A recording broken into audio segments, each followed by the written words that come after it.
Captain Daeho Kim floated in front of the main display screen aboard the UES Meridian. The ship moved slowly through the dark space near Jupiter. His brown eyes watched the stars through the large windows. Everything looked normal. Too normal. "Captain, I have something strange on the sensors," said Communications Officer Hee-Jin Park. She sat at her control station with worry lines on her face. Her fingers moved quickly over the keyboard.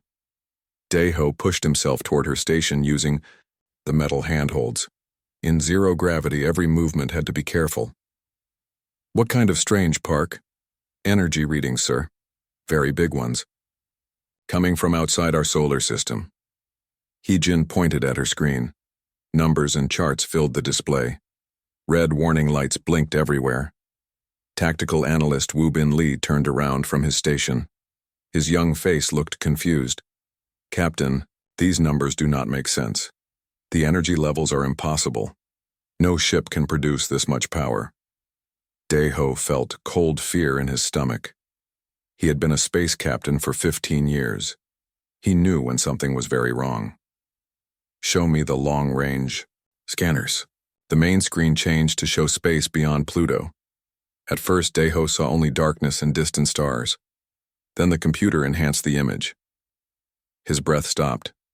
Thousands of bright dots moved toward their solar system. Each dot was huge. Much bigger than any human ship ever built. They moved in perfect formation like a deadly dance. "How many?" Daeho asked in a quiet voice. Woo Bin checked his readings twice. 50,000 ships, sir. Maybe more. They are still too far to count exactly." The bridge became very quiet. Everyone stopped working. They all stared at the screen. 50,000 alien ships heading straight for Earth. "Time until they reach us?" Daeho asked. "At current speed, 3 days, sir," Hee-Jin replied. Her voice shook a little. Daeho activated the emergency communication system. "All stations, this is Captain Kim. We have a code black situation. Unknown fleet approaching. All crew to battle stations immediately." The ship's alarm began to sound. Red lights flashed in every corridor. Crew members ran to their positions. The Meridian had trained for this day, but nobody really believed it would come. 2 hours later, the aliens sent their message. Hee-Jin received it first on all human frequencies.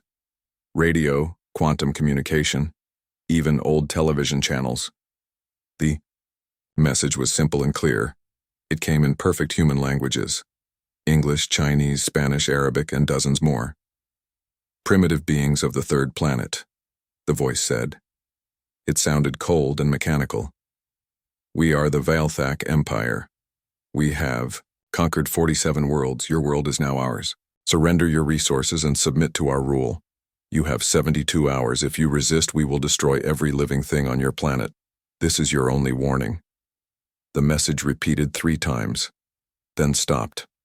Daeho contacted Earth Command immediately. Within 1 hour, every world leader knew about the threat. Emergency meetings started in every capital city. The Global Defense Council met for the first time in 20 years. Dr. So-Young Choi worked in her laboratory deep underground in Seoul.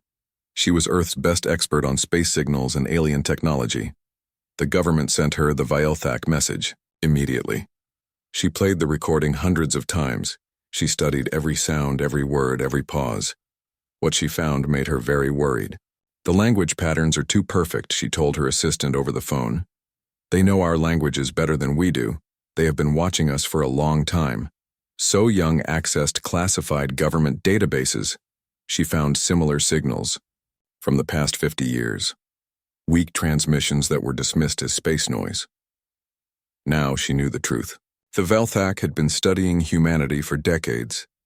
She discovered something else that made her hands shake.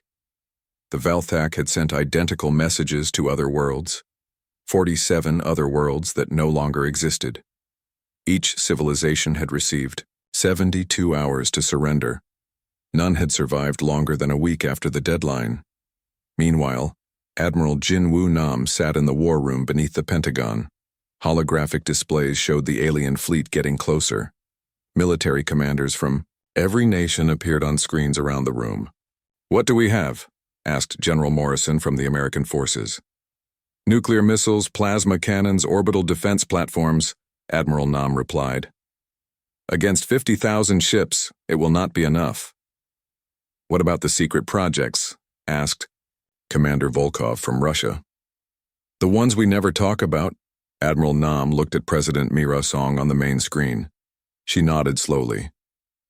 "Project Lighthouse is ready," Admiral Nam said quietly.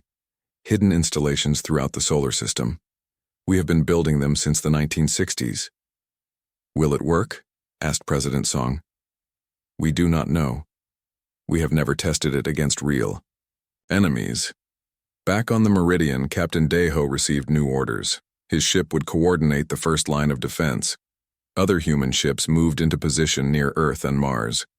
Lieutenant Commander Tae-hyun Ko contacted Deho from his ship, near the asteroid belt. "Captain, we are ready to activate the hidden systems. Engineer Yu has all installations online." "Good," Deho replied. "But I have a bad feeling about this. 50,000 ships, Ko. They have been doing this for a very long time. Maybe they have never met humans before," Tae-hyun said with forced confidence. On the alien flagship, Overlord Thex Karan studied data about Earth. His species looked like tall, thin lizards with silver scales. Their technology was thousands of years ahead of humanity. Another primitive world, he told his officers. Chemical rockets and basic nuclear weapons. This will be easier than the last conquest. His tactical officer showed him human military capabilities. "They have some orbital platforms, my lord. Basic plasma weapons. Nothing that can threaten our shields." "How long did the last world resist?" Thex Karan asked. 6 hours, my lord, after we destroyed their capital city. "Make sure our weapons are ready. If these humans are stupid enough to fight, we will make an example of them. The other worlds in this galaxy sector will learn to surrender immediately." The Velthak ships moved closer to Earth. Their dark hulls reflected no light. Advanced weapons charged with deadly energy. They had destroyed 47 civilizations without losing a single ship. As the 72-hour deadline approached, humanity prepared for the fight of their existence. But deep beneath Earth's oceans and ice, ancient systems began to wake up. Systems that had been waiting millions of years for this exact moment. Captain Daeho Kim stood on his bridge and watched the alien fleet approach. He did not know that humanity was about to discover they were not alone in the universe, and they were not as defenseless as they appeared. The Velthak Empire was about to learn that some worlds fight back in ways that no conqueror expects. Overlord Thex Karan stood in the command center of his massive warship. The bridge was dark except for blue glowing screens everywhere. His silver scales reflected the light as he studied the data about Earth. "Show me their military power again," he ordered his intelligence officer. The holographic display showed human spacecraft. Small metal ships that used chemical fuel to move. Weapons that fired metal bullets and simple energy beams. Nuclear missiles that could destroy cities but not spaceships. "Pathetic," Thex Karan said with a cold laugh. "Their most advanced ship is smaller than our escape pods. How did this species even reach their own moon?" Commander Vex Thule, his second-in-command, pointed at the data. "My lord, they have some orbital defense platforms around their planet. Basic plasma cannons. Can our shields stop their weapons?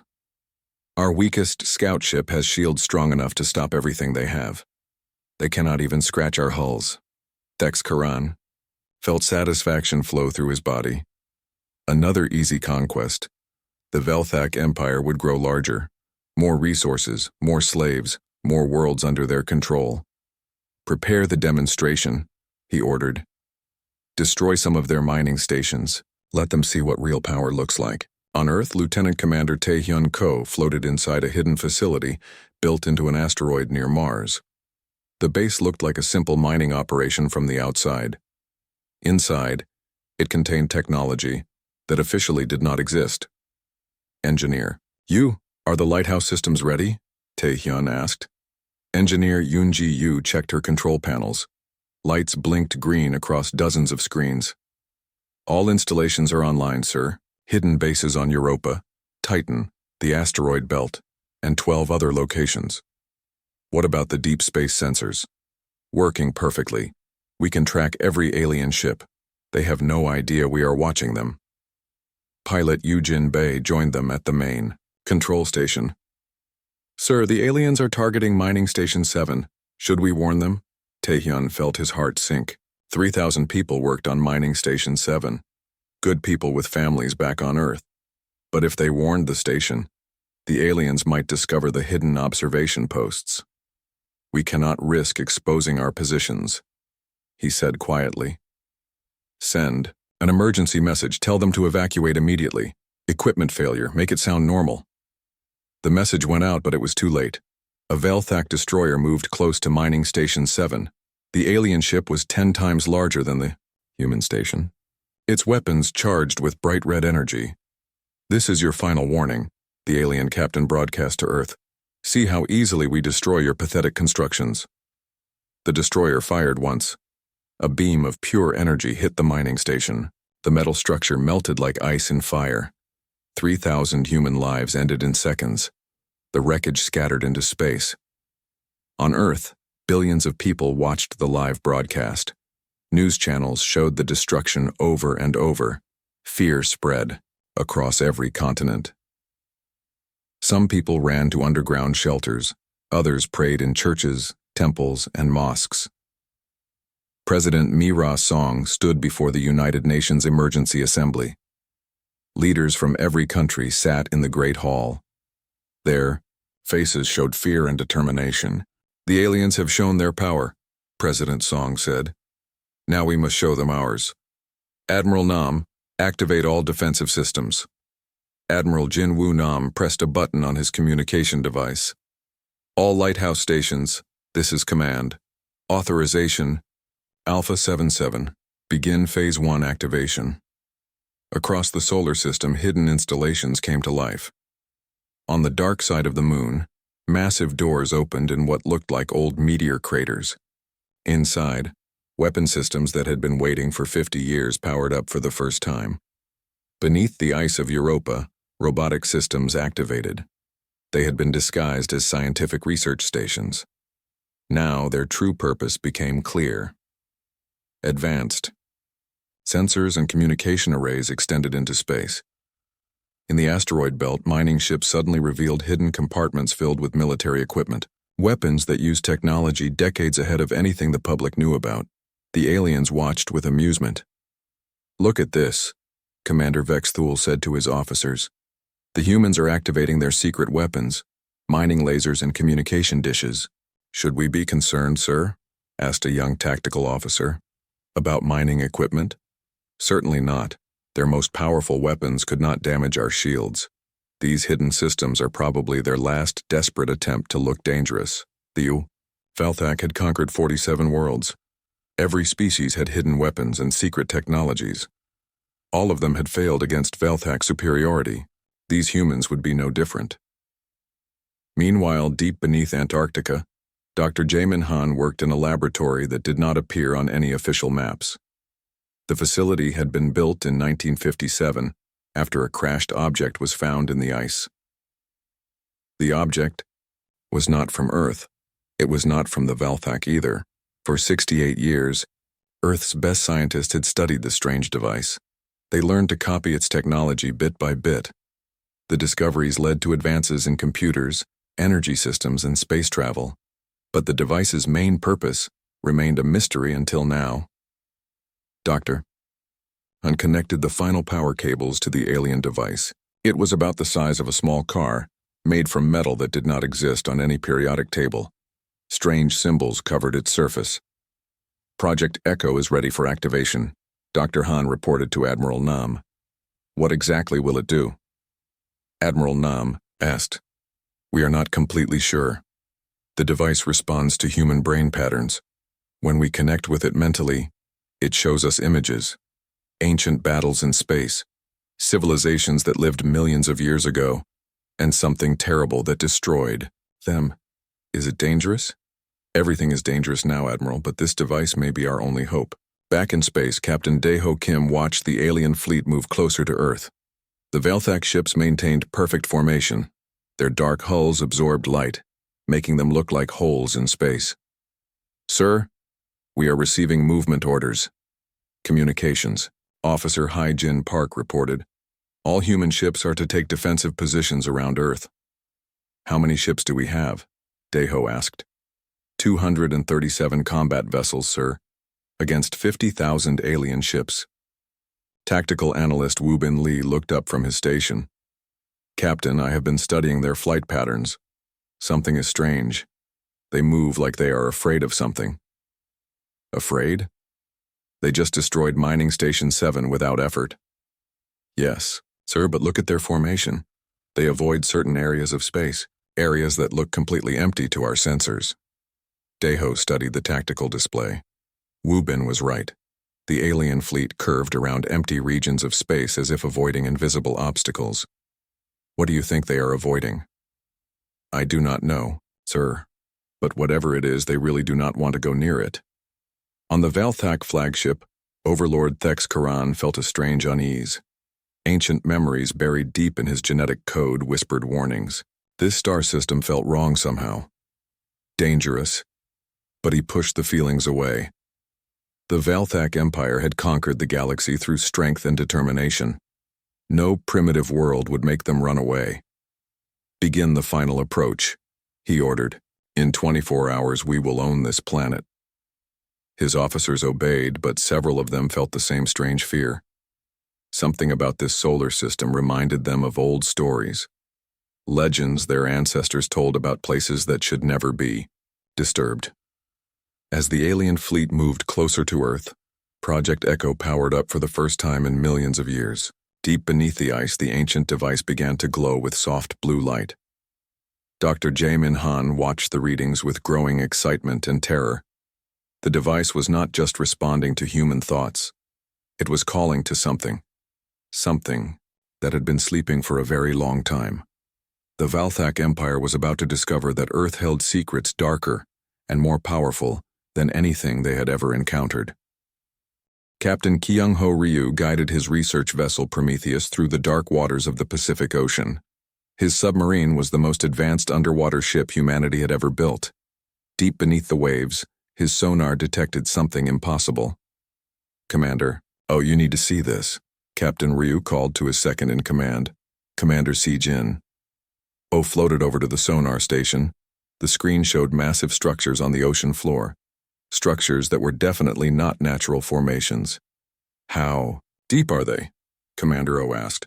11 kilometers down, in the deepest part of the trench. But sir, these structures are huge. Some of them are bigger than cities. Dr. Dongwoo Kim, the team's marine archaeologist, studied the sonar images with growing excitement. Captain, these formations are not from any known civilization. The metal composition is unlike anything on Earth. How old are they? Captain Ryu asked. The surrounding rock layers suggest millions of years, maybe 10 million or more.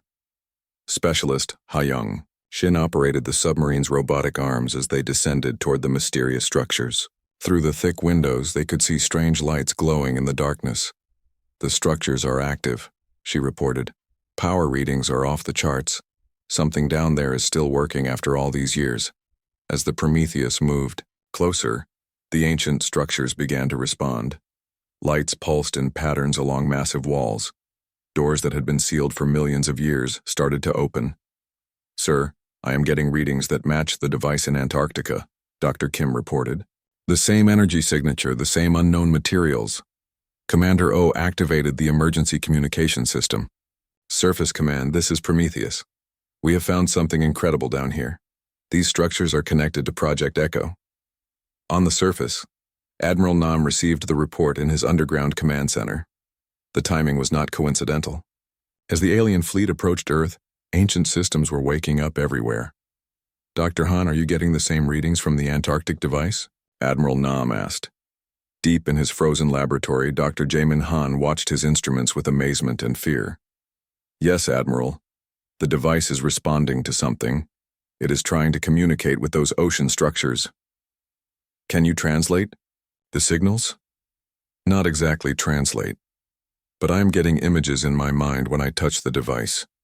Images of a great war that happened long ago. Two civilizations fighting across the entire galaxy. Dr. Han pressed his hands against the smooth surface of the alien device. Immediately his mind filled with visions of ancient battles. Massive spaceships firing weapons that could destroy stars, planets turning to dust, entire solar systems disappearing. Admiral, I can see what happened. There were two great civilizations. One was called the Makers. They built things and explored the galaxy peacefully. The other was called the Devourers. They destroyed everything they found. What happened to them? The Devourers won. They wiped out the Makers completely. But before they died, the Makers hid weapons throughout the galaxy, weapons that would activate if the Devourers ever returned. Admiral Nam felt cold fear in his stomach. Dr. Han, are you saying the Velthak are these Devourers?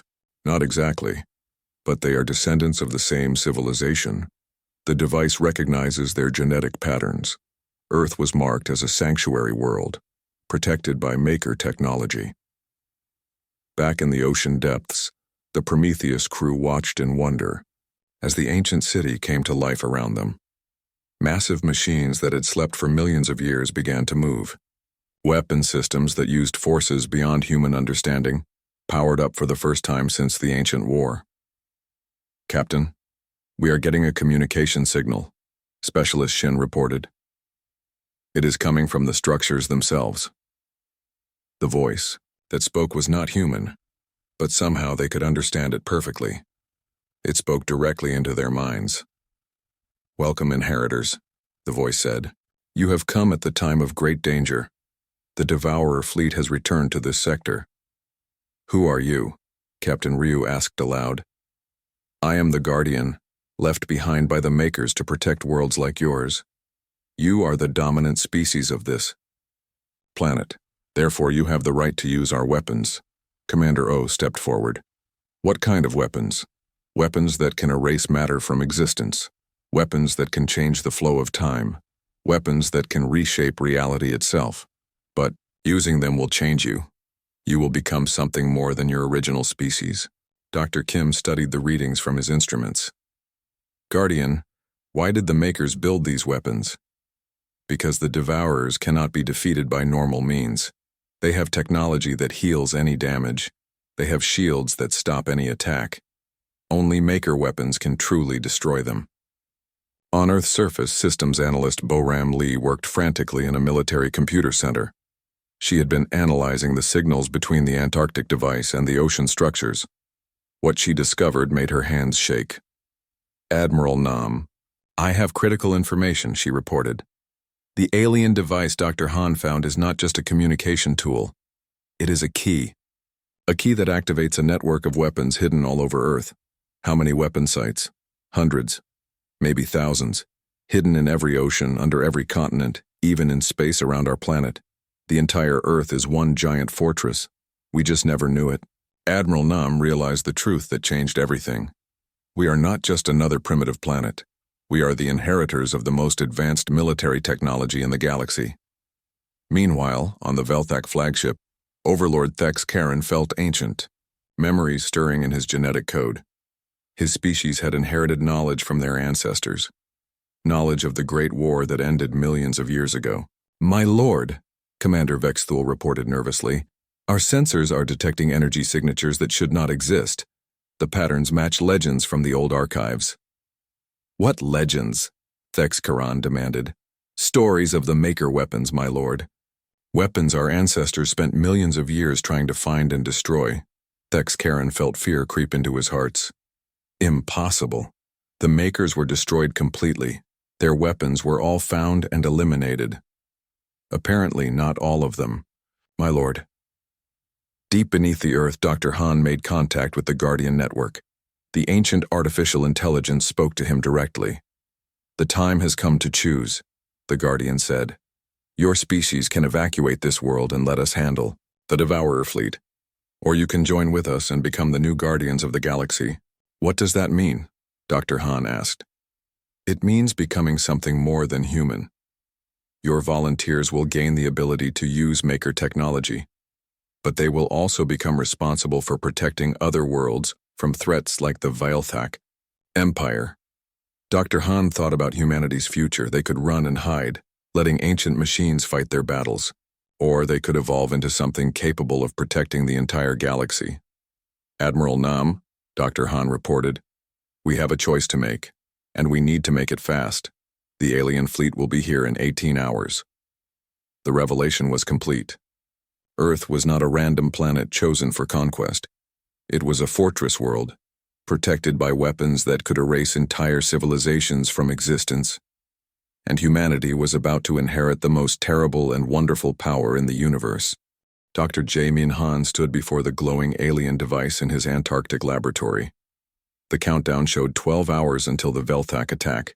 His finger hovered over the activation button. "Are you sure about this, Doctor?" Admiral Nam asked. "Through the communication system." "No, Admiral. I am not sure about anything anymore. But doing nothing means the death of our species." Dr. Han pressed the button. The response was immediate and terrifying. The device pulsed with brilliant blue light that filled the entire laboratory. The light passed through walls, through rock, through the ice above. It spread across the entire planet in seconds. Across Earth, ancient installations began to rise from their hiding places. In the Atlantic Ocean, massive structures broke through the seafloor and surfaced for the first time in millions of years. The water boiled around them as they emerged. In the Sahara Desert, the sand shifted and flowed away as enormous towers pushed up from deep underground. Each tower hummed with power that made the air itself glow. Colonel In-soo Park coordinated the global response from his command center in Seoul. Screens around him showed similar events happening everywhere. Ancient technology was awakening on every continent. "Sir, we have installations rising in Antarctica, Siberia, the Amazon rainforest, and the Australian outback," reported his aide. "Each one is larger than anything we have ever built." "What about the ocean sites?" 17 major installations have surfaced. Our submarines report they extend deep into the Earth's crust. Some may reach the planet's core. On the research vessel Prometheus, Captain Kyung-ho Ryu watched in amazement as the underwater city around them transformed. Massive weapon systems, unfolded like metal flowers. Energy conduits that had been dark for millions of years blazed with power. "Guardian, what are we seeing?" Captain Ryu asked. The ancient artificial intelligence responded in their minds. "The awakening of Earth's true defense system. Your planet was chosen as a sanctuary world because of its position in this galaxy arm. The weapons hidden here can protect hundreds of star systems." Commander Si-jin-oh studied the readings from her instruments. "Guardian, why do we need so much firepower?" "Because the Devourer civilization was not destroyed in the ancient war. They were scattered and weakened. The Vilthak Empire is what remains of them. They have spent millions of years hunting down and destroying the last maker, installations in the galaxy." Dr. Dongwoo Kim realized the terrible truth. Earth is not just another target. We are their main objective. They came here specifically to destroy these weapons. Correct. If they succeed, nothing in this galaxy will be able to stop them from rebuilding their empire. Back on the surface, communication specialist Yura Kim established contact with installations around the world. Each ancient site contained an artificial intelligence similar to the Guardian. This is Installation 7 in the Amazon. Systems are online and ready. Installation 12 in Siberia reporting. All weapon systems operational. Installation 23 in the Pacific Ocean. Defensive screens are active. Yura realized that Earth had become something entirely different. Not a planet with some ancient weapons, but a planet that was itself one giant weapon system. Admiral Nam made the decision that would change humanity forever. "All volunteer military personnel report to your nearest installation. We are going to accept the Guardian's offer." Captain Daeho Kim was among the first to volunteer. He left his ship in orbit and descended to the installation that had emerged near the Korean peninsula. The structure was beautiful and terrifying at the same time. It looked like a crystal mountain made of metal and energy. Inside, the Guardian's artificial intelligence spoke to him directly. "Captain Kim, Are you willing to undergo neural integration with Maker technology? What exactly does that mean? You will gain the ability to control weapons that can manipulate space and time. Your consciousness will expand to perceive multiple dimensions. But you will no longer be entirely human. Captain Deho thought about his crew, his family, his planet. Will I still care about protecting Earth? You will care about protecting all life in the galaxy. Earth will be your responsibility, along with every other world that contains developing civilizations. Then I accept. The transformation began immediately. Captain Deho felt his mind expand as ancient knowledge flowed into his consciousness. He could suddenly see space-time as the Makers had seen it. The universe was not empty darkness between stars, but a web of energy and possibility. Lieutenant Commander Tae-hyun Ko underwent the same process at the installation near Mars. Engineer Hyun Ji-yu integrated with the technology at the lunar installation. Pilot Yujin Bei joined with the Guardian network at the facility in Antarctica. Each human volunteer became something new, still human in their hearts and memories, but enhanced with capabilities that allowed them to use weapons beyond imagination. Colonel Insu Park watched the transformation from his command center. Admiral, we have 300 volunteers integrated with the Guardian network. They report ready for combat. What about the alien fleet? Still approaching. 8 hours until they reach Earth orbit. But sir, something has changed in their formation. Admiral Nam studied the tactical display. The Valthak ships were no longer maintaining their confident approach. They had slowed down and spread into defensive patterns. On the alien flagship, Overlord Thex Karan stared at his sensor, readings in growing panic. The energy signatures coming from Earth matched the most terrifying legends in Velthak history. Commander Vex Thule, send a message to the High Command immediately. Tell them we have found an active Maker installation. Should we retreat, my lord? Retreat? From a single planet? The High Command would execute us for cowardice. No, we attack as planned, but prepare our most powerful weapons. If we can destroy this installation, the High Command will make us heroes of the Empire.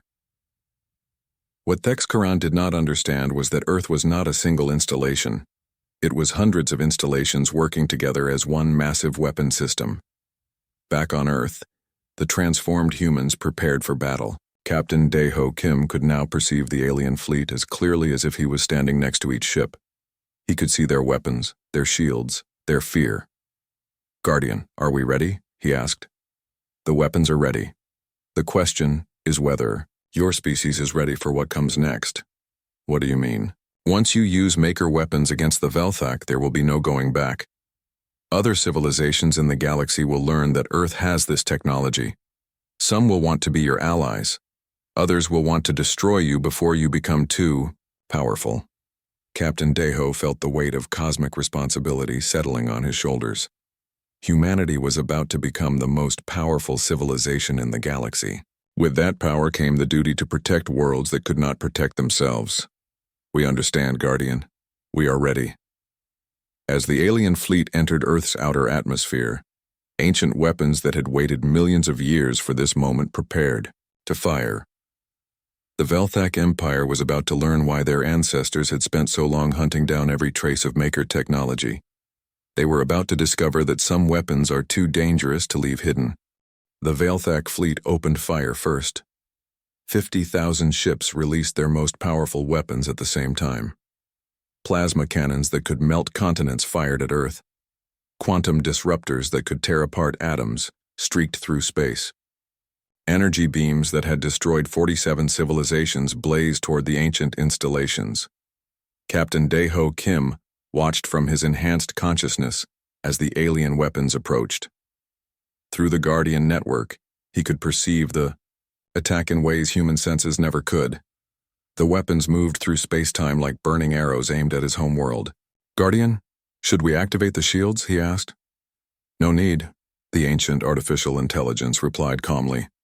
Watch and learn how Maker weapons work. The alien weapons struck Earth's installations. Plasma hot enough to vaporize steel hit the crystal towers. Quantum disruptors that could unmake matter itself struck the ocean platforms. Energy beams that had never failed to destroy their targets burned against the ancient structures, and then the impossible happened. The weapons simply stopped existing, not destroyed, not deflected, not absorbed. They ceased to be, as if they had never been fired in the first place. The alien energy beams vanished mid-flight. The plasma cannons found themselves shooting nothing at empty space. The quantum disruptors unmade themselves instead of their targets. On the Valthak flagship, Overlord Thex Karen stared at his tactical displays in shock. What happened to our weapons? Unknown, my lord. Commander Vex Thule reported with fear in his voice. Our most powerful attack simply disappeared. The weapons are not malfunctioning, they fired correctly, but the energy is gone. Impossible. No shield can stop quantum disruptors. Sir, I do not think those were shields. Lieutenant Commander Tae Hyun Ko, now enhanced with Guardian technology, understood what had happened. The Maker weapons did not stop attacks. They edited reality to remove the attacks from existence entirely. Guardian, how is this possible? He asked from his position at the Mars installation. Maker technology operates on the fundamental level of existence itself. We do not destroy enemy weapons. We convince the universe that those weapons were never real. Engineer Yoon Ji-yu, integrated with the lunar systems, felt the power flowing through the network. Guardian, are we ready to counterattack?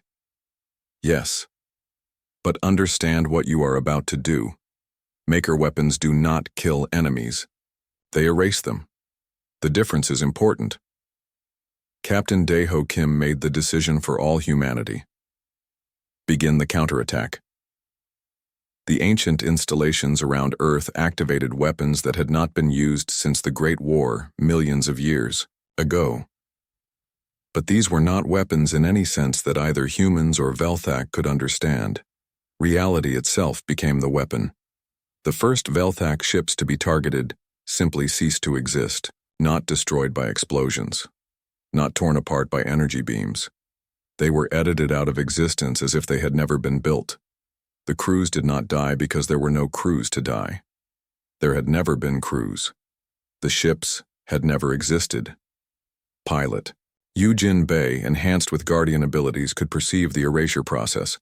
This is incredible and terrifying. The ships do not just disappear. They are removed from history itself. Dr. So Young Choi, monitoring the battle from Earth's surface, watched her instruments with amazement. The quantum signatures are impossible. According to my readings, those alien ships were never there, but we have recordings of them. The recordings will fade soon, the Guardian explained to her. Reality is healing itself. The universe is forgetting that those ships ever existed.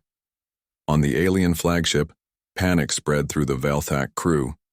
Ships in their fleet were vanishing without any apparent cause. No explosions, no debris, no distress signals. One moment a ship was there, the next moment it had never been there. My lord, we have lost 3,000 ships, Commander Vex Thule reported, but our sensors show we never had 3,000 extra ships to begin with. Overlord Thex Karan felt ancient genetic memories screaming warnings in his mind. This was why his ancestors had spent millions of years hunting down Maker technology. This was why they had fought so hard to find and destroy every installation. Activate the emergency retreat protocol, he ordered. Get us out of this star system immediately. Sir, the jump drives are not responding. Something is blocking our escape. Dr. So Young Choi had anticipated this. Working with the Guardian network, she had deployed quantum inhibitors throughout the local space. The alien ships were trapped in the solar system with no way to escape. Guardian, they cannot run away now, she reported. Good. It is important that none of them survive to warn the rest of their empire. Commander Sijin, monitoring the battle from the underwater installation, watched as more alien ships disappeared from existence. How many can we erase at once? All of them, if necessary. But we will start slowly. Let them understand what is happening to them. The psychological effect on the Velthak was devastating. Their empire had conquered the galaxy through overwhelming force and advanced technology. Now they faced weapons that made their technology seem like primitive tools. Engineer Yunji coordinated with installations around the world. All systems report ready for mass erasure. We can remove their entire fleet in approximately 10 minutes. Wait, Captain Daeho Kim said. Guardian, will this affect other parts of the galaxy? Yes.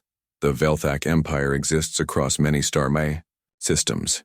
When we erase their fleet here, we will also erase the empire that sent them.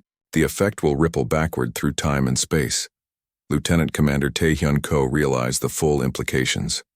We are not just defending Earth. We are about to erase an entire galactic civilization from history. The Velthak Empire has destroyed 47 worlds and billions of innocent lives, the Guardian replied. They have had millions of years to change their ways. They chose conquest and destruction instead. Colonel Insu Park watched the tactical display from his command center. The alien fleet was trapped and helpless. Ancient weapons beyond human understanding were ready to erase them from existence. Admiral Nam, we are ready to end this. He, reported Admiral Nam, felt the weight of the decision. With one command, he could remove the greatest threat humanity had ever faced, but he would also be erasing an entire civilization from history. Do it, he ordered. The installations around Earth activated their full power. Reality itself bent to the will of Maker technology.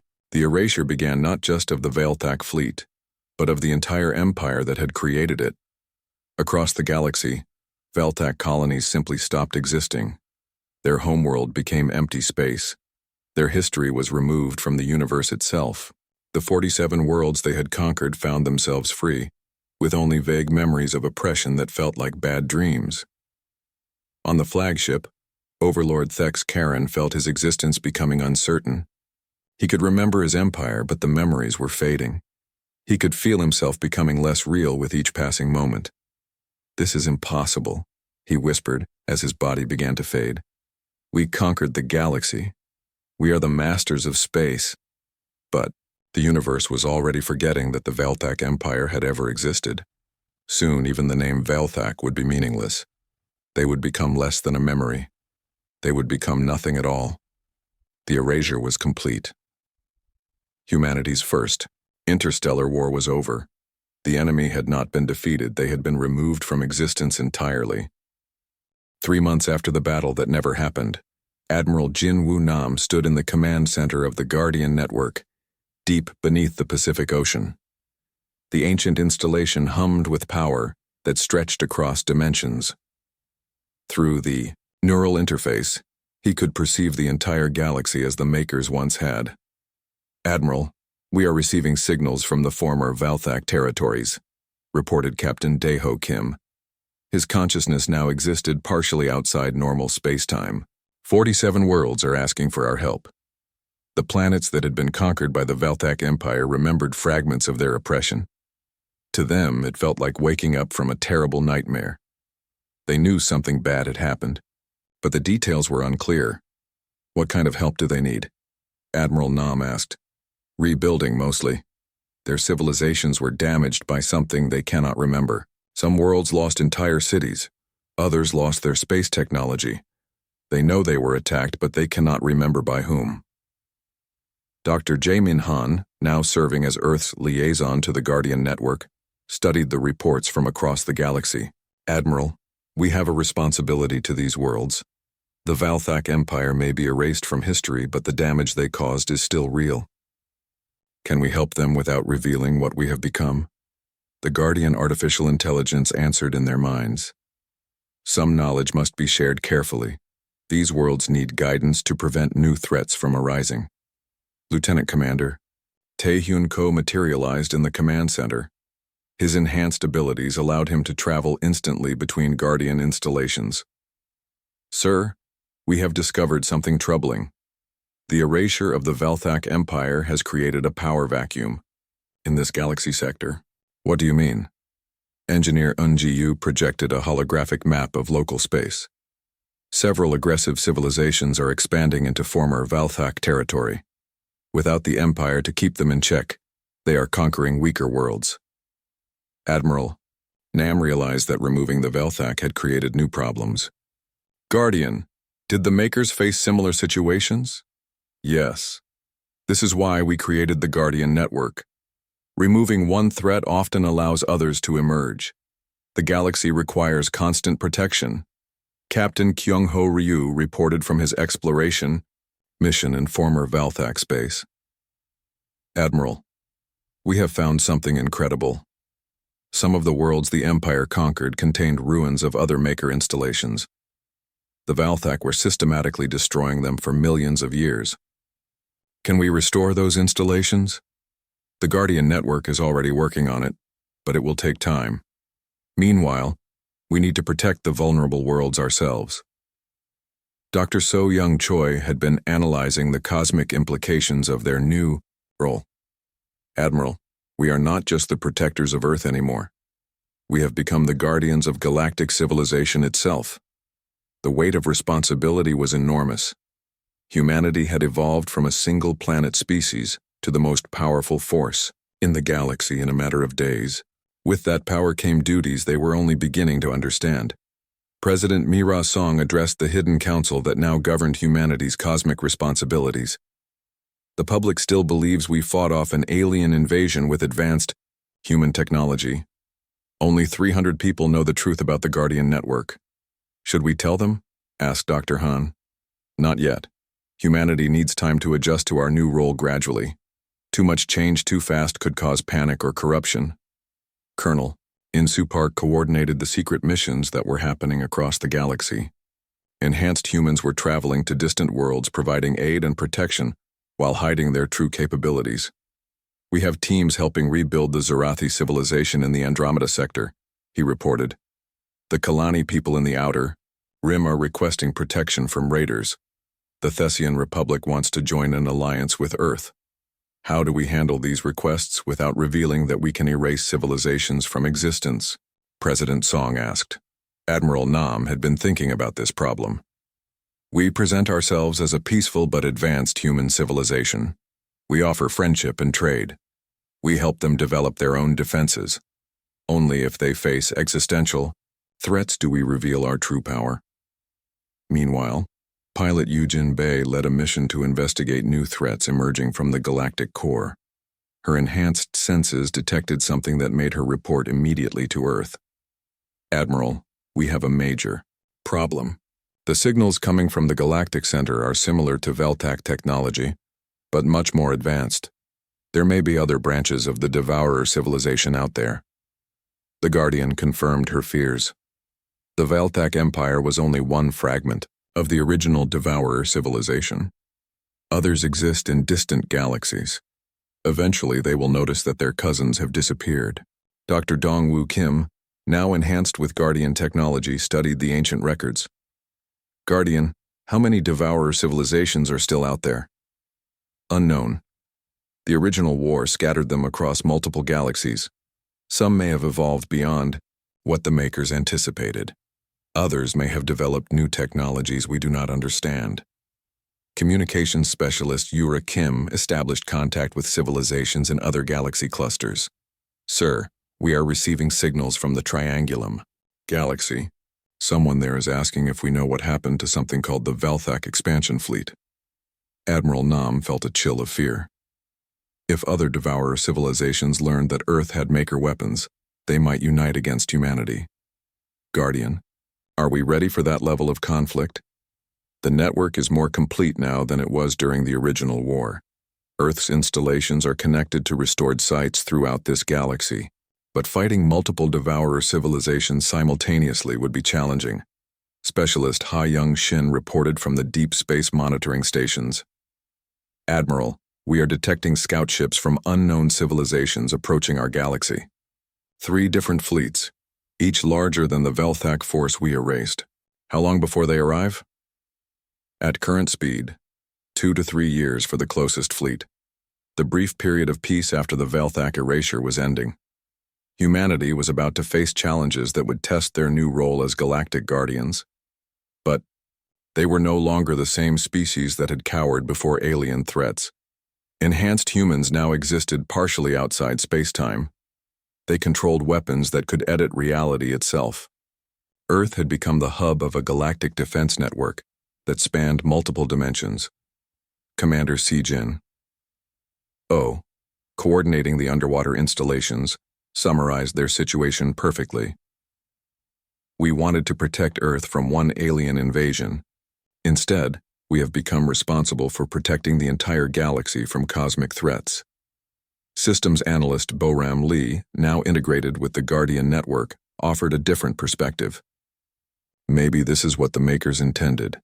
Maybe they knew that someday a species would emerge that was ready to inherit their responsibility. Admiral Nam looked out at the stars through the installation's dimensional viewers. Each point of light represented worlds that might need protection, civilizations that could be threatened by forces beyond their understanding. Then we will be ready, he said. Humanity survived by adapting to new challenges. Now our challenge is protecting not just ourselves, but all life in the galaxy. The transformation was complete. Humanity had evolved from a planetary species to cosmic guardians. They possessed weapons that could erase entire civilizations from existence, but they also carried the responsibility to use that power wisely. The Veilthak had come armed for war, expecting to conquer another primitive world. Instead, they had awakened something that transcended their understanding.